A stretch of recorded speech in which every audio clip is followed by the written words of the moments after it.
Side కి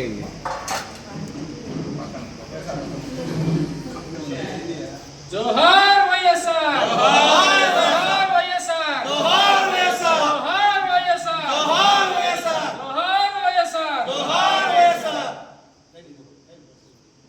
జోహార్ వైఎస్ఆర్ జోహార్ వైఎస్ఆర్ జోహార్ వైఎస్ఆర్ జోహార్ వైఎస్ఆర్ జోహార్ వైఎస్ఆర్ జోహార్ వైఎస్ఆర్ జోహార్ వైఎస్ఆర్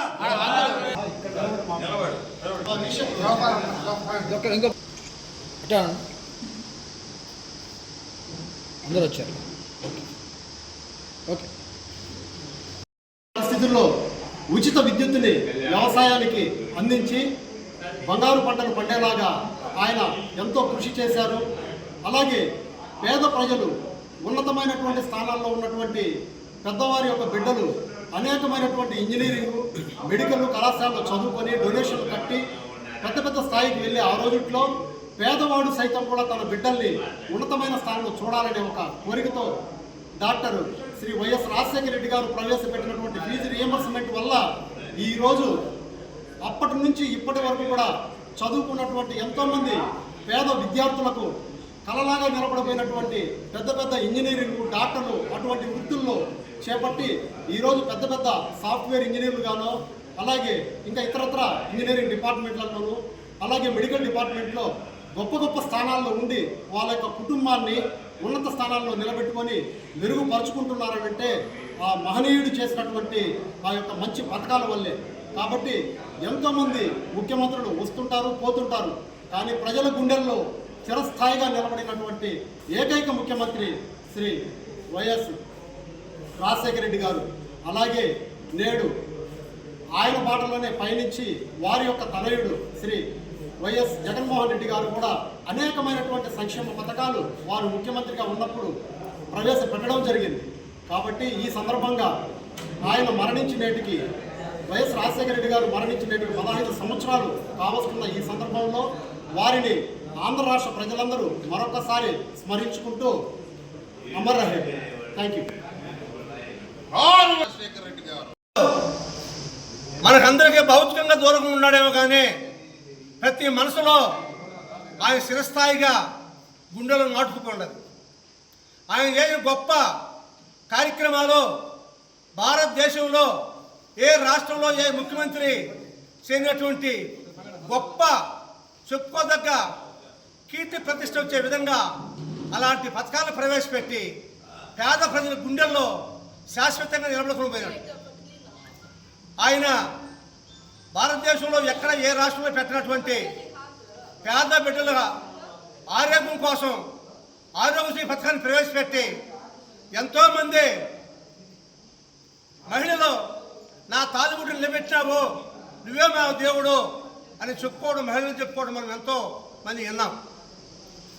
అదేవిధంగా ఆరోగ్యశ్రీ తీసుకొచ్చి పేద ప్రజలకు ఎంతో ఉపయోగపడే విధంగా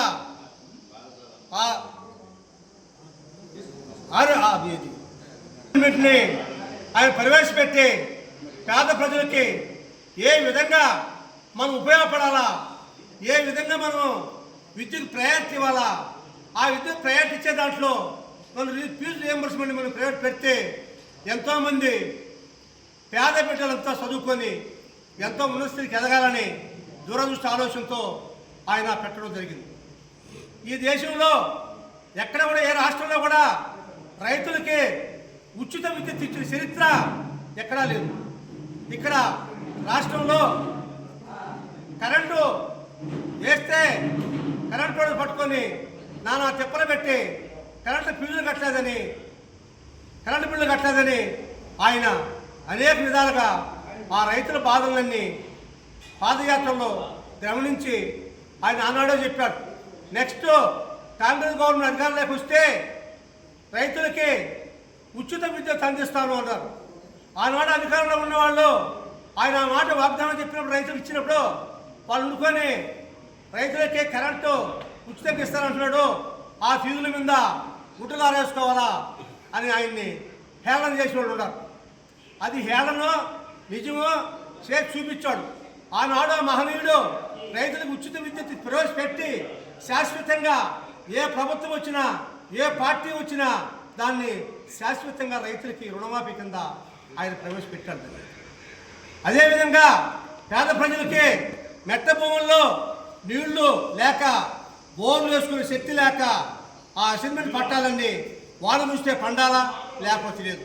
అలాంటి సమయంలో రైతులకి ఆయన మారుమూలంతా ఎక్కడెక్కడ వసతి ఉన్నదో ఆ వసతి అన్నింటికి కూడా 41 ప్రాజెక్టులు తీసుకోవడం జరిగింది. ఆయన 5 ఏళ్లలో 41 ప్రాజెక్టులు తీసుకొచ్చి వాటి ద్వారా ఆ ప్రాజెక్టుల ద్వారా ఆ భూములకి సస్యశ్యామల నీళ్లు అందించి ఈరోజు ఉరిపడుతున్నాయి ఆ పొలాలు ఈరోజు శాశ్వతంగా ఆ జీవనాధారము ఆ పొలాలే రైతులకి అయింది.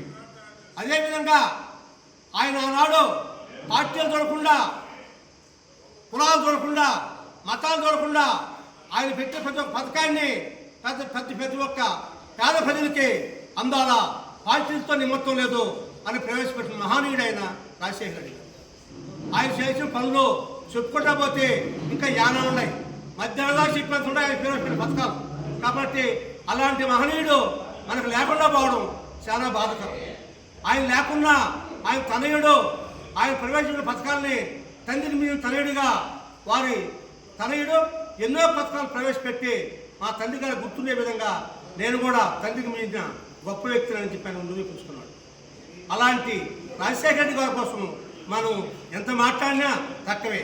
కాబట్టి నాకు ఈ అవకాశం ఇచ్చిన పెద్దలకందరికీ నమస్కారం చేస్తూ సెలవు తీసుకుంటున్నాం. జై హింద్.